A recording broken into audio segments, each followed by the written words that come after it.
The Roaring Twenties became a different time for all of America as the economy took a massive plunge. The Depression sank nearly every industry like a stone, and families of every class felt the impact. Throughout the Hoovervilles set up around Riverbend, there was one man who seemed prosperous despite it all. A master manipulator with creative ways to collect his debts. Carter Bale was a moonshiner who specialized in his craft. To the working man, he was a savior. To the preachers in town, he was the devil, providing some of the finest corn liquor in the area. If he wasn't using his silver tongue to talk his way out of trouble, he wasn't afraid to get his hands dirty when money was involved. Everyone knew. Don't cross Carter unless you could pay. One day, while Carter was collecting his debts, a red-faced woman stormed into town, tears of rage streaking her face. "Carter Bale!" she screamed.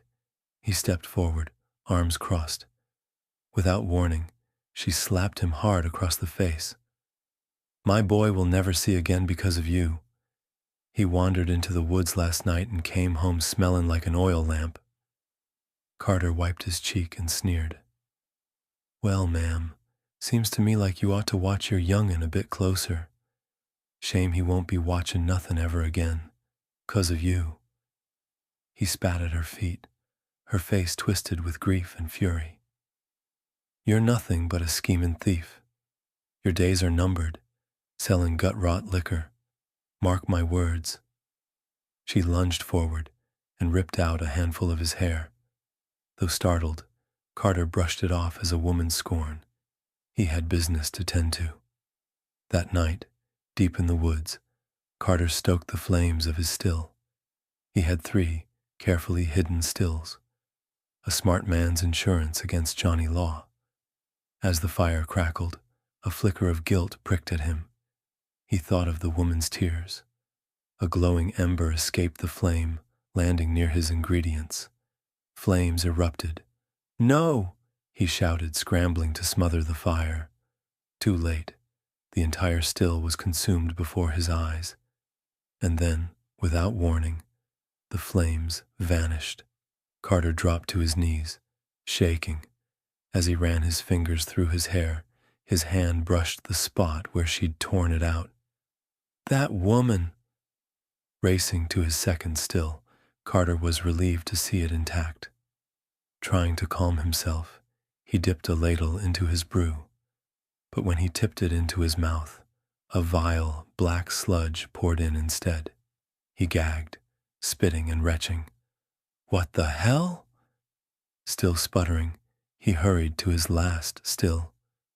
With trembling hands, he drew his knife and sliced open a sack of grain, and out poured a writhing mass of spiders and maggots.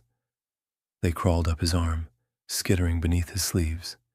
He staggered back, swatting wildly, and collided with a small figure.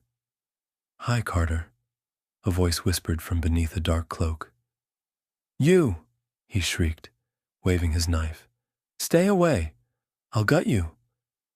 The woman smiled coldly. With a flick of her wrist, the blade flew from his hand, clattering into the dark. "You said my boy would never see again, didn't you? Well, Carter, a mother protects her child." "Dear God, lady, what are you going to do to me?" he begged, tears streaking his face. The wind howled, leaves swirled, forming a vortex around them. Her eyes blazed red. "I'm going to give back what you took from him," she shrieked. A deafening roar filled the forest, and then silence. The next morning, Carter Bale was gone. They searched his shack, his stills, his debtors. Nothing. Some said he skipped town, hopping a train to start fresh. Others whispered he got what he deserved. But the boy woke up with perfect vision. When asked how it happened, his mother simply smiled and said, "It was nothing short of a miracle."